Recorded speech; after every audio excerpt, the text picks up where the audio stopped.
Hi అండి. కౌన్సిలింగ్‌కి సంబంధించి work from home syllabus అయితే వచ్చిందండి. టోటల్ 60 మినిట్స్ అయితే ఇంటర్వ్యూ ఉంటుందండి. ఫస్ట్ 45 మినిట్స్ వచ్చేసి స్కిల్ అసెస్మెంట్ ఉంటుంది. Next 15 minutes communication skill assessment ఉంటుంది. సో, ఫస్ట్ 45 మినిట్స్‌కి సిలబస్ అయితే చూద్దామండి.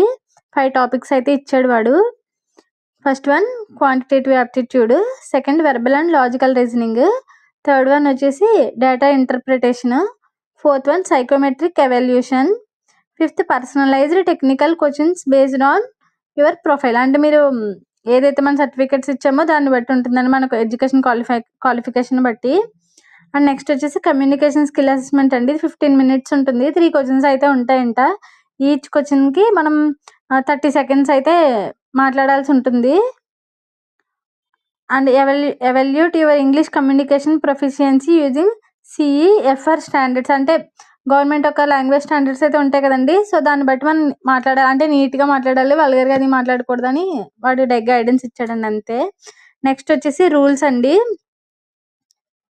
Assessment must be taken only at your assigned centre. అంటే మనకి ఇంటర్వ్యూ అనేది మనకి ఏ సెంటర్లో అయితే ఇచ్చారో సచివాలయం అక్కడైతే జరుగుతుందంటండి. And next one only your face must be visible. And third one more than one face or lack of face will cause termination. అంటే మన ఫేస్ ఒకటే కనిపించాలండి కంప్యూటర్ ముందు, వేరే బ్యాక్ సైడ్ ఇంకొకరు ఎవరు ఉండకూడదు. అలాంటి మన ఫేస్ లేకుండా కూడా ఉండకూడదు. సో టెర్మినేషన్ అయిపోద్దంటారు, రద్దు అయిపోద్దంటండి ఇంటర్వ్యూ. అండ్ ఫోర్త్ వన్ వచ్చేసి leaving full screen or switching tab 3 times result in automatic termination. అంటే ఫుల్ స్క్రీన్లోనే ఉంచాలండి. అంటే మనం మినిమైజ్ అయితే